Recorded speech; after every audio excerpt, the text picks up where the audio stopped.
The U.S. government is considering new COVID-19 measures for travelers coming from China. That's according to Reuters. The outlet reports officials are blaming what they're calling a, quote, lack of transparent data from Beijing. China is seeing a spike in COVID-19 infections since the country dropped many of its strict pandemic rules. Hospitals and funeral homes say they are overwhelmed. But the government is reporting only a handful of new COVID deaths.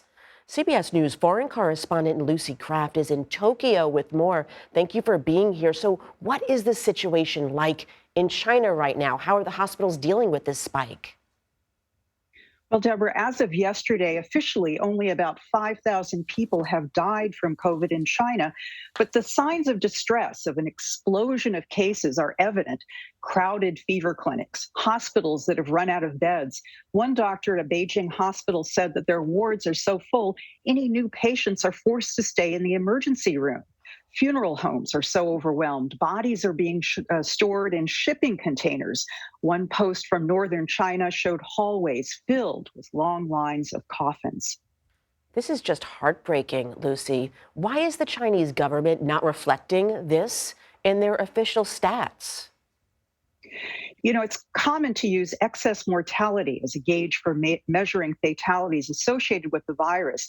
The Chinese government has instead adopted an unusually narrow definition of COVID deaths so that their mortality rate appears quite low. This is at odds with WHO guidelines. Observers say China is understating COVID-related fatalities for political reasons. It's trying to minimize the impact of its prolonged zero COVID policy, followed by an abrupt abandonment of lockdowns and stringent controls that have unleashed the world's biggest COVID surge. And Lucy, Japan's prime minister announced that the country will tighten its border controls for travelers from China starting this Friday. So what measures does that include? Yes, the border controls are basically a return to the strict protocols that Japan had maintained until last October, except that these new rules apply only to anyone entering the country from China. That's including Chinese and Japanese nationals and other foreigners. Everyone will be screened for COVID. Those that test positive will have to quarantine for a week in a designated facility. The number of flights between Japan and China also will be limited to just a fraction of the number flying pre-pandemic. And Lucy, China announced it's lifting its border restrictions early next year. So what does that include and what are the concerns around it? So starting January 8th, inbound travelers will no longer be required to quarantine. This basically frees up Chinese to travel abroad freely again for the first time in 3 years.